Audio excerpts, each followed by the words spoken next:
Tema del presupuesto.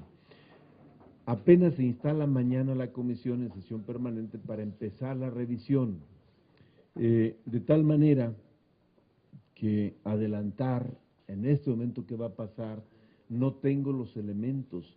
Apenas se instaló también el grupo de trabajo nuestro, que está revisando todo el paquete de anexos, porque tú te imaginas cómo se distribuye un presupuesto de 4.500.000.000.000 de pesos, pues es un mundo de cosas que empieza apenas la discusión. Lo que sí te puedo decir es que vamos a irnos sobre el tema de eficiencia y transparencia en el gasto. Nada de bolsas escondidas o de fideicomisos o de rubros que no queden perfectamente claros.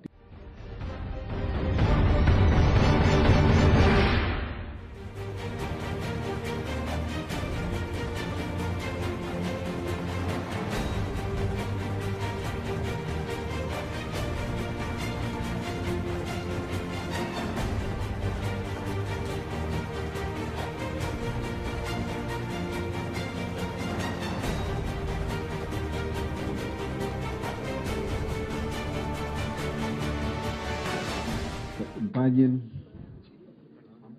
generosamente como siempre lo hacen.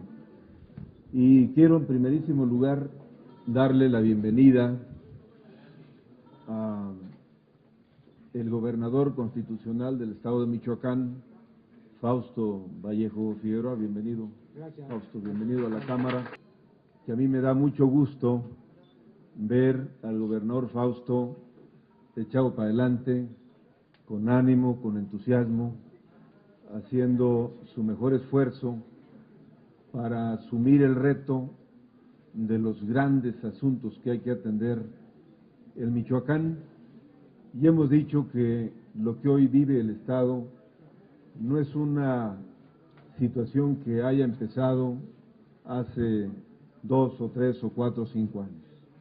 Michoacán tiene rezagos muy añejos, algunos yo creo que rebasan las 3 o 4 décadas, y que por ello no vamos a tomar la vía de repartir culpas, sino al revés, de ver cómo encontramos soluciones viables para ofrecerle a las michoacanas y a los michoacanos un mejor futuro, y en eso soy testigo. Está trabajando de manera incansable el gobernador del estado, Fausto Vallejo, y en ese esfuerzo también, debo decirlo, estamos las diputadas y los diputados federales en la misma sintonía. Nos acompañan representantes de varias organizaciones que tienen que ver con el tema de cambio climático, AIDA, Greenpeace, Bicicletas, Fundar, son varias organizaciones.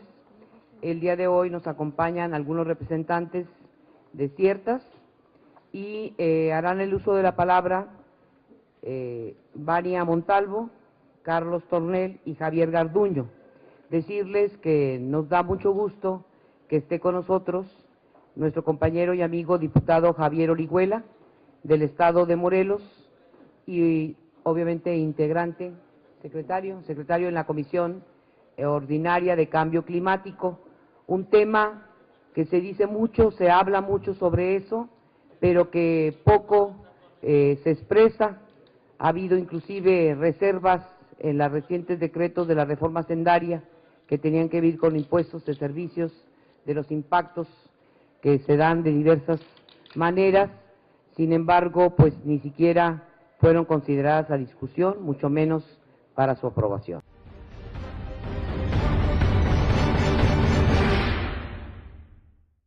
En primer lugar, felicitar a la Fundación Noval, a María Elena, a Ovidio, al arquitecto Palma, a la gente que ha hecho posible todo este trabajo, al Ayuntamiento de Cuernavaca por también brindar las facilidades para la exposición de esta obra, a la Secretaría de Cultura, a las y los diputados que nos acompañan.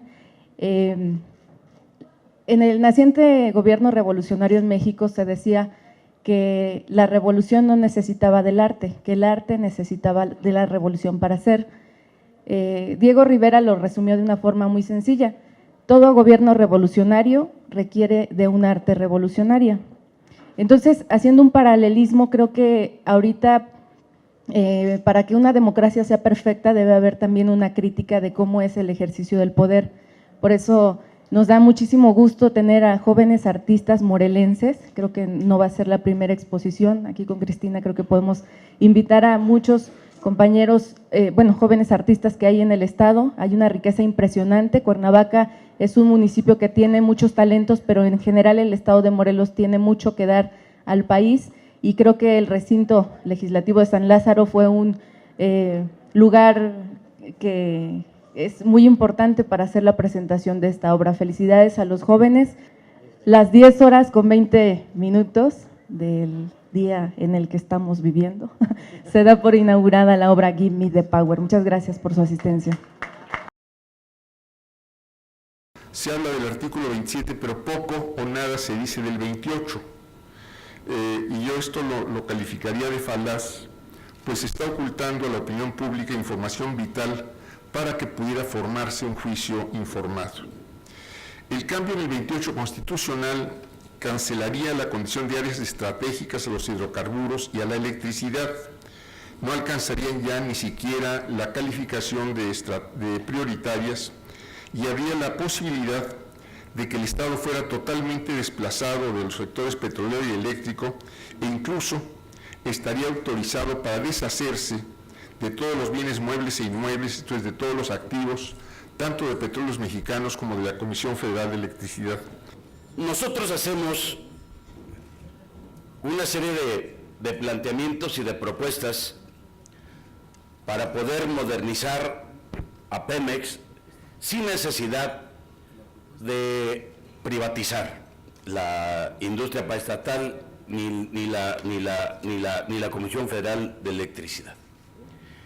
Y lo hacemos porque, partiendo de un planteamiento, tuvimos el boom petrolero durante el periodo de López Portillo, y la mayor parte de los recursos que se generaron de la explotación petrolera han terminado indiscutiblemente en actos de corrupción, en actos de despilfarro, no en las inversiones que requiere la paraestatal para poder producir y para poder tener mayor experiencia y mayor capacidad de exploración y de explotación de los recursos que tenemos en nuestro país.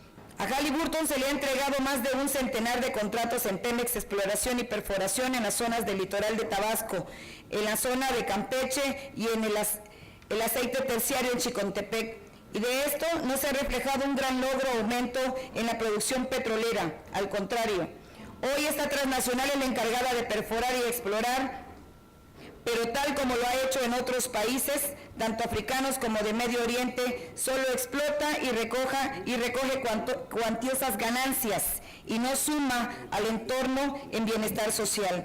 También observamos que en forma inmoral han entregado en particular el complejo petroquímico Pajaritos, complejo pionero dentro de la industria química, bajo el pretexto o modalidad de alianza estratégica, donde todos ganan menos Pemex.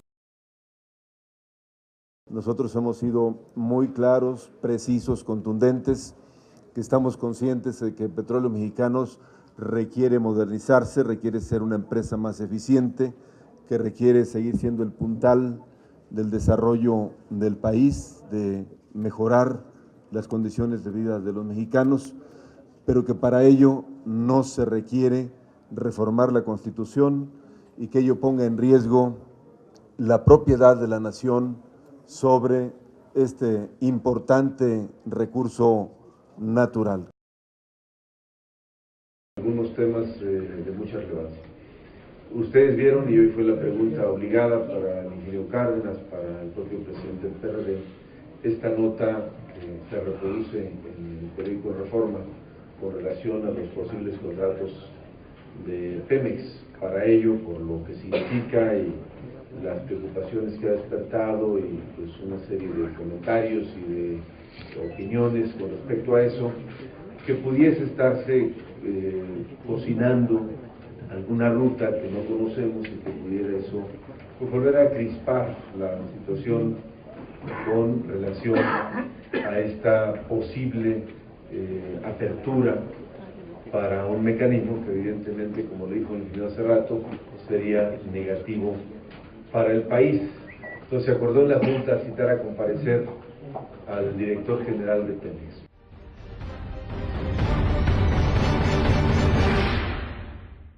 Hoy está enlistado un punto de acuerdo en donde se establece el exhorto por medio de la Comisión Nacional de los Derechos Humanos a fin de que inicie controversia de inconstitucionalidad por violentar el artículo 4 y el 115 constitucional, ya que en el Estado de Puebla se ha modificado la ley del agua, planteando concesionar este servicio. Hace 2 días fue modificado el decreto del 118 bis, en donde se plantea la posibilidad de que se le regresa nuevamente la posibilidad al Congreso de que fije las tarifas, pero no con ello se garantiza de que sean las empresas quienes determinen. Los antecedentes de la privatización del servicio del agua en el caso de Cancún ha sido en que se deja en estado de indefensión a los municipios y a los ciudadanos que en este caso son violentados. El día de hoy estamos planteando en el exhorto como primer tema que sea la Comisión Nacional de Derechos Humanos, segundo,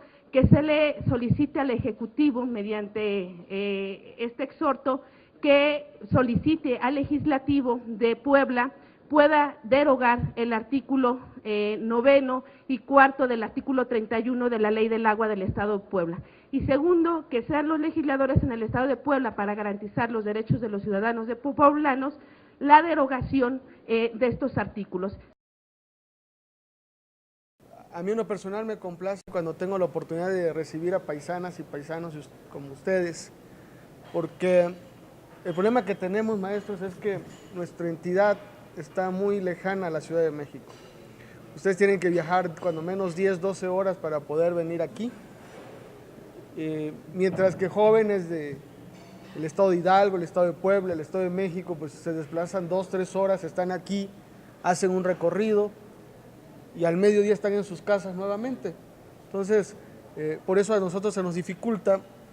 Y el otro día que tuve oportunidad de platicar con los directores de tecnológicos y con los rectores, pues les dije, cuando vayan sus alumnos a algún viaje a la Ciudad de México, que sea por otra circunstancia, pues cuando menos que visiten a Cámara de Diputados, porque estoy cierto que a lo mejor no les gusta la política, no les gusta el derecho, pero como ciudadanos que son algunos o que van a ser algunos que todavía no están en edad, pues finalmente aquí es donde se promulgan las leyes o se toman decisiones que nos benefician o nos afectan a todos como mexicanas y como mexicanos.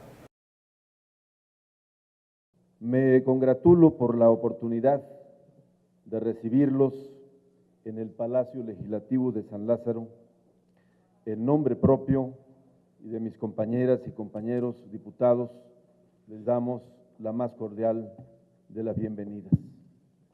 Les expreso a todas y a todos mi beneplácito por acompañarnos en tan distinguido acto por el que conmemoramos 100 años de la fundación de nuestro actual Ejército Mexicano. De tal manera que la fundación de nuestro actual Ejército Mexicano en el año de 1913 obedeció sin duda a esa dinámica, a la necesidad de superar la división entre los grupos revolucionarios para hacer frente a las agresiones contra el necesario restablecimiento de un orden más democrático. Con respecto a las declaraciones hechas por el presidente de la República, el licenciado Enrique Peña Nieto, el día 4 de noviembre del año en curso, en el estado de Nayarit, en el sentido de que es necesario lograr producir más del 75% de los alimentos que consumimos y que se requiere una profunda reforma al campo, manifestamos lo siguiente. Coincidimos con el presidente Enrique Peña Nieto con esta preocupación, por lo que no entendemos por qué razón en la propuesta hecha por el Ejecutivo en su presupuesto de egresos de la Federación 2014, el incremento del recurso del programa especial concurrente, es decir, el recurso del campo es de apenas el 3.9%, mientras que el presupuesto general crece arriba de 13 puntos. Número 2. ¿Cuáles son las razones por las que la Sedesol incrementa su presupuesto en casi 20,000 millones a pesar de haber transferido los programas de hábitat, vivienda digna y vivienda rural a la SEDATU? ¿Cuáles son las razones por las que la Secretaría de Gobernación incrementa en 12,000 millones su presupuesto, ya considerando que asume las responsabilidades, estructura y gastos de la extinta Secretaría de Seguridad Pública? ¿Cuáles son las razones por las cuales la SEP incrementa su presupuesto en casi 30,000 millones? ¿Por qué razón se incrementa el monto asignado al programa de incentivos a la comercialización con un presupuesto de 8,487 millones de pesos, si está documentado que se dirige principalmente a los acaparadores, a las agroindustrias mismas que no solo no necesitan este recurso, sino que lo utilizan incluso para la importación de alimentos?